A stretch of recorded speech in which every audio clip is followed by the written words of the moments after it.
Mount Redtooth. Its top littered with man-made eyes that stare into the endless depths of space.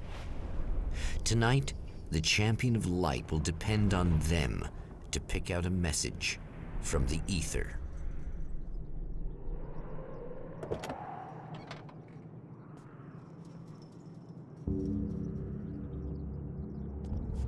As history repeats itself, the man remembers the patterns.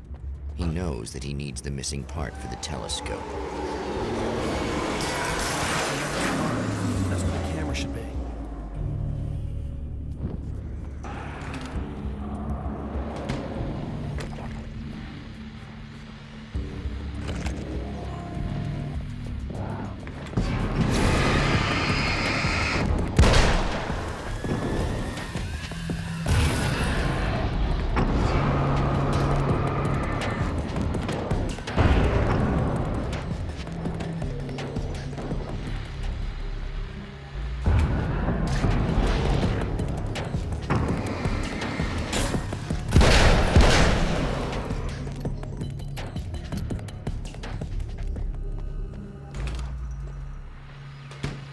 Oh, praise be. You guys are coming through for me. A pretty little light just started blinking on my board here, and that means there's a caller out there. You know, when the hours stretch into eternity like this, when it feels like I'm stuck in a rut and just reliving the same endless night over and over again, I feel genuinely touched by someone actually reaching out to me, breaking the monotony. I just want you to know that it really matters to me. Caller, you're on the air. You suck, Eddie! Did you know that this is my dream job? True fact.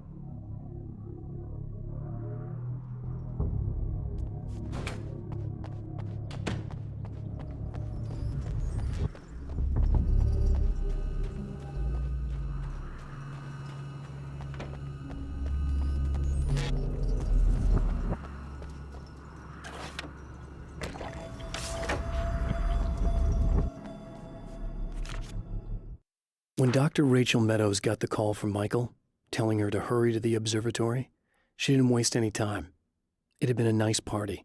She'd had a good time, but her social life would always play second fiddle to the mysteries of space. Michael never showed up, of course. He pulled over at the wrong rest stop. She never even thought about him at the time. The phenomenon in the sky above her was too fascinating.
After my disappearance, they thought I was dead. I might as well have been. I know it's been 2 years. I know Alice has moved on. I've tried to find a way back to her, back to my life, but escaping the dark place is almost impossible. Time does strange things here, but dreams and radio signals can pierce the veil between the worlds. I catch glimpses and echoes of the world. Sometimes I send messages out. I can only pray that they hear them.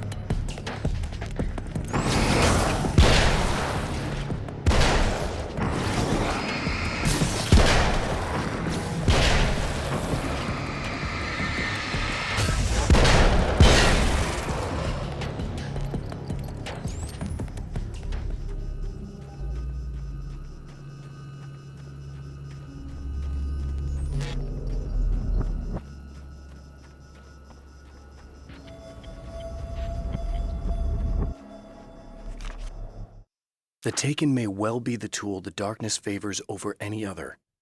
At some point, they used to be human, but whatever humanity they once had is long gone. Now they're just shells covered and filled by darkness. The Taken Mr.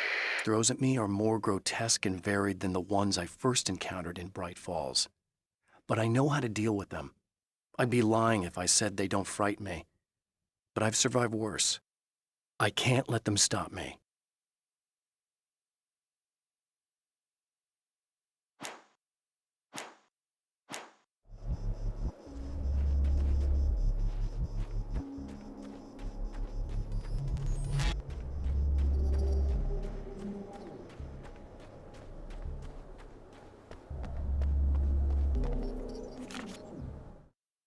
Stories come naturally to us. We can't help it. There are many different worlds, many competing realities within our heads, fueled by books, television, even barely remembered childhood tales.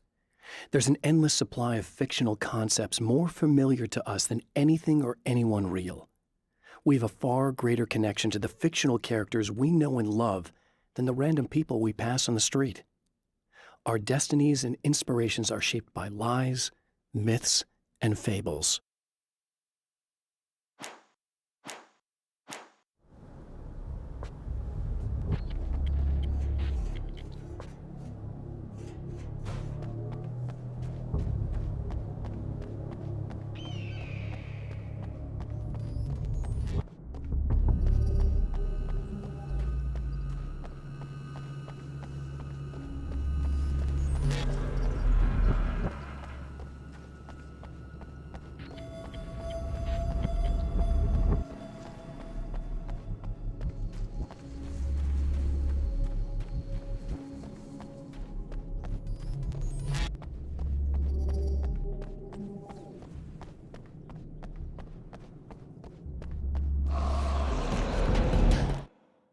There are places where our world is worn thin and another reality brushes against ours.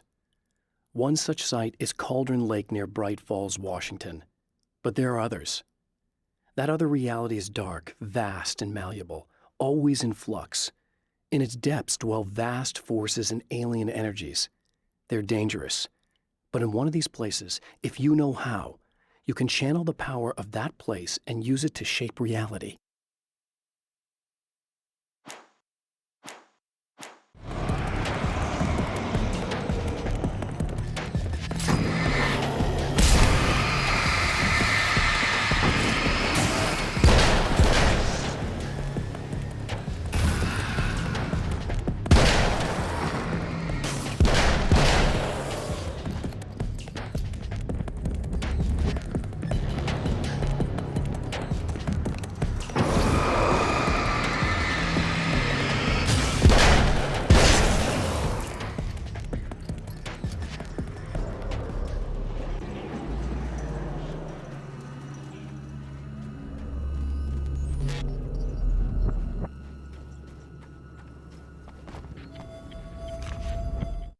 The darkness rose from the depths of Cauldron Lake and took Alice. It needed words. It needed me to write its way into our world. She was leverage, a hostage. I complied, but with a twist. I put in a loophole that gave me a chance to fight back. I was hunted by shadowy enemies, but I faced the darkness. I fought it with light. I drove it back. I saved Alice, but it came with a cost. I was trapped in the dark place below Cauldron Lake.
I know what you're thinking. Evil twin, supernatural powers. But most of the time, I just like to keep things basic. I want you to understand that.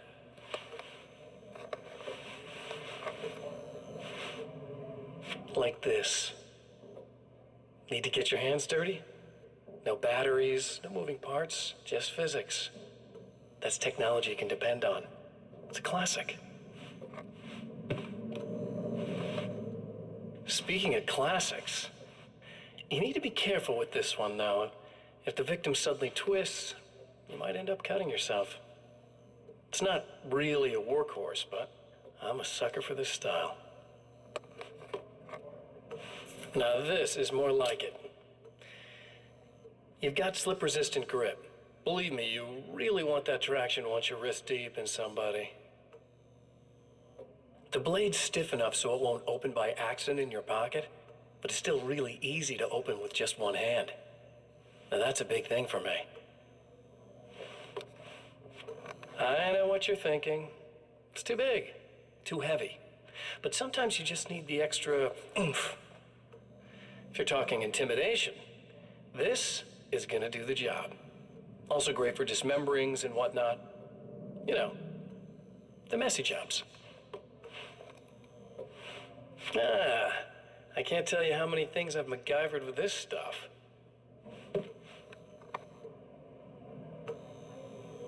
Okay, now, guns. Not a big fan. I mean, how are you supposed to really connect with somebody with a bullet? I want you to understand that.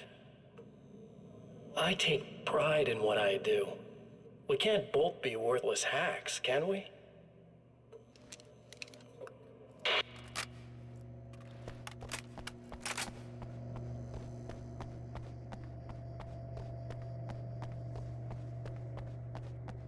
You'll have to forgive me, but this feels very strange. It seems like this has all happened before. I have the replacement part for your telescope, Doctor. All right. Let's get it installed.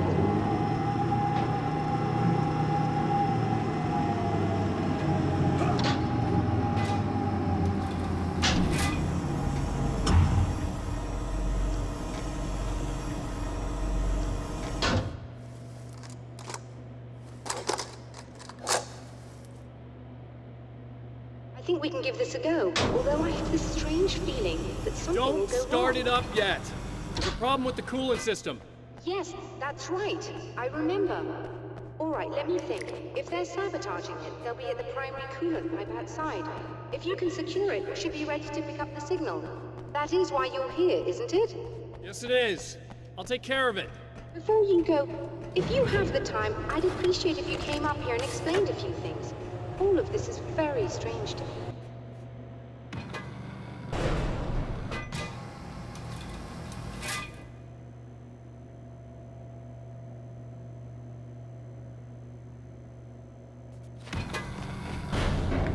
Hello. I don't quite know what's going on, but I seem to remember having had this encounter before. It's not deja vu, Doctor. This has happened before. We're caught in a time loop. That's utterly insane. How could that be? I can't really explain it. I suppose I could call it magic. I don't believe in magic. Neither do I, but I can't argue with what I've experienced. Listen, what matters now is the signal. The last time we only caught a part of it. I need the rest of it. Whether you believe me or not, you want to look into this as much as I do, right? Yes. All right. I realize that you have trouble believing this. That's an understatement. I can't deny that what you say resonates with me on some level I don't pretend to understand. But for all I know, I'm simply delusional. But it's not just you. I've experienced the same thing as you. Doesn't that prove something, at least? Maybe. On the other hand, given your appearance, and the fact that you're trying to convince me that I'm not insane, perhaps you're merely a hallucination that accompanies my delusions. You're not having a psychotic episode, Doctor. For what it's worth, I'm a skeptic by nature. I completely understand your reluctance to believe me. There are people caught so deep in their psychosis that they retroactively manufacture memories and beliefs that conform to the situation at hand. Sure, but you have to stop second-guessing yourself at some point, if you want to get something done.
These beams hate the light, am I correct?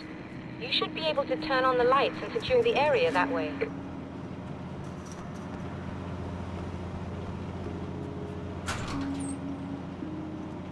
Doctor, can you hear me? I think we're good to go. All right. I'll start looking for the signal. Please, head back.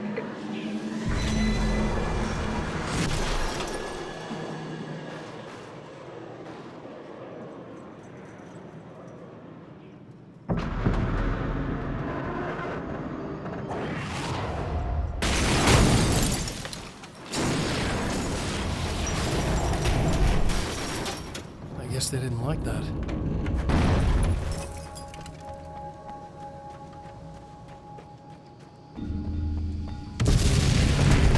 Old damn mountain's trying to kill me.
It's working. Please, come up here.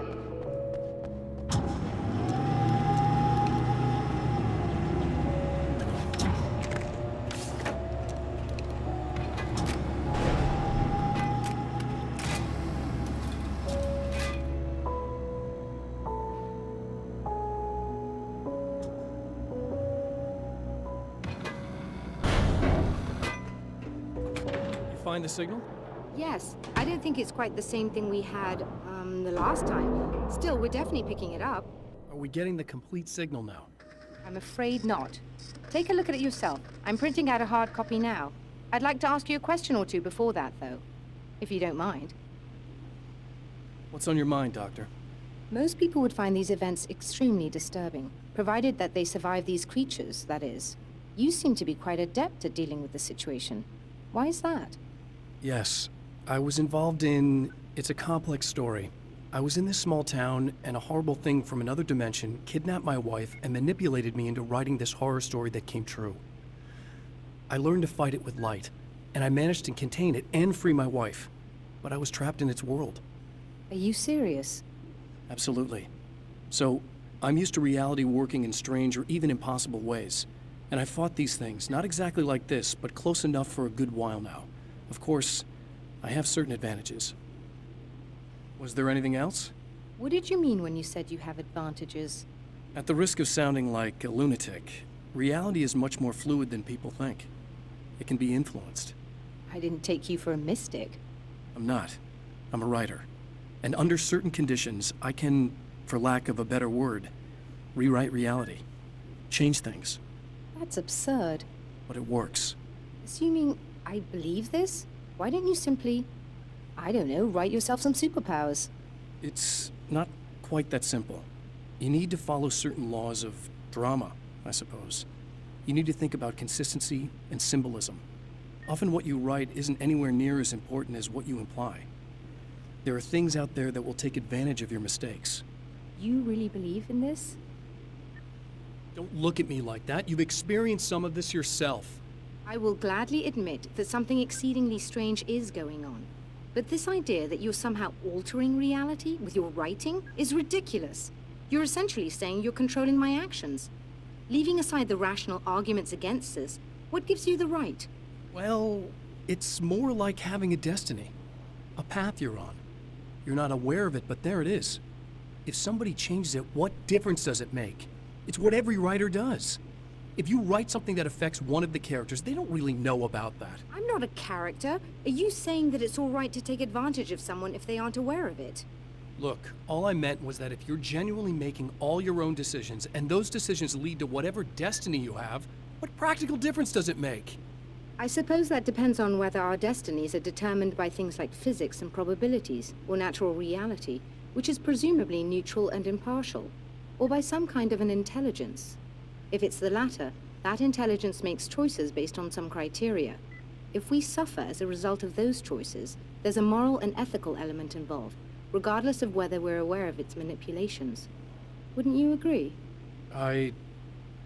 You're taking this very well. I thought you'd be hangry. I suppose I would be if I thought you could actually do this. Another printout. Another signal fragment. The message is still not complete, but it's another piece of the weapon he has built against his adversary. Mere words on a piece of paper, but in the right hands, they will hold back the darkness